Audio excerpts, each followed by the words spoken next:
Au début des années 80, Sainte-Pétronille vivait son baby-boom. Les jeunes couples de 1, 2, 3 enfants cherchaient un service de garde qui était inexistant à l'île d'Orléans. À part la grand-mère, la voisine, ma tante, il n'y avait rien pour garder les enfants. 2 jeunes femmes ont décidé de relever un défi. Nous avons vu naître la garderie Les Lucioles.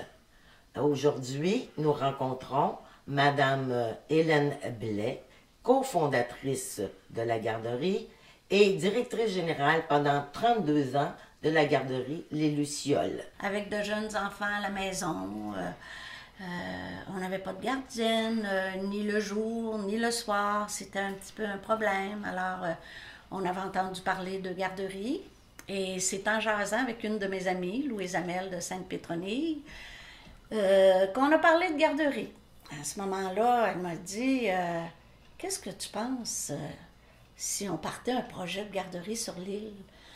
Il y a plein d'enfants, il n'y a pas de gardienne, c'est un manque flagrant sur l'île. » Sur le coup, je me suis dit « Attends un petit peu, là, je ne suis pas certaine. » Et puis, quelques temps après, je l'ai rappelé et j'ai dit « Ok, Louise, je suis prête à partir le projet.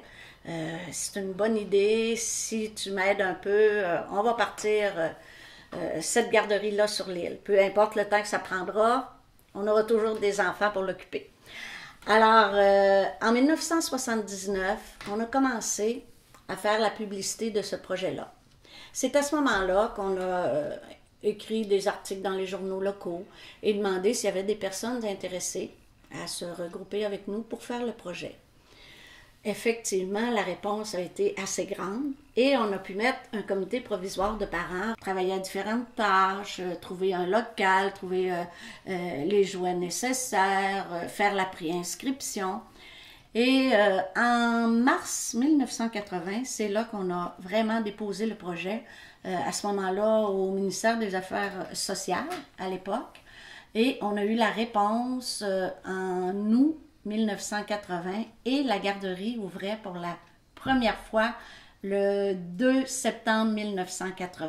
Ce local-là appartenait à la fabrique de Sainte-Pétronille et c'est à la fabrique qu'on a loué les locaux.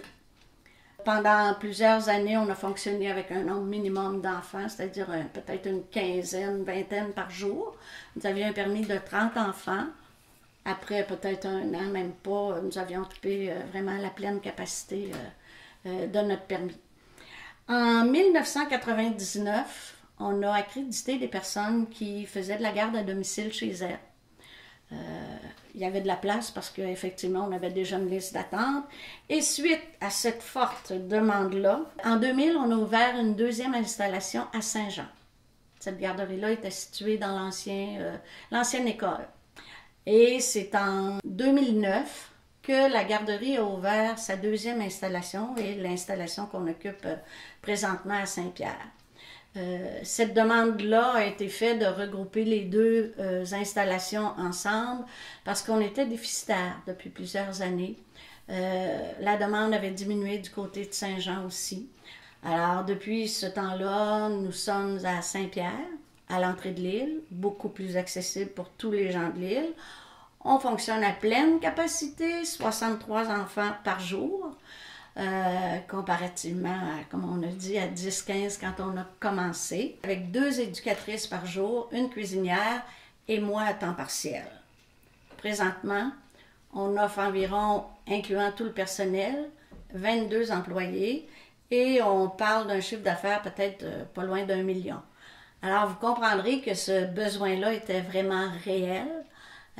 Pour moi, ça fait partie des services essentiels de l'île.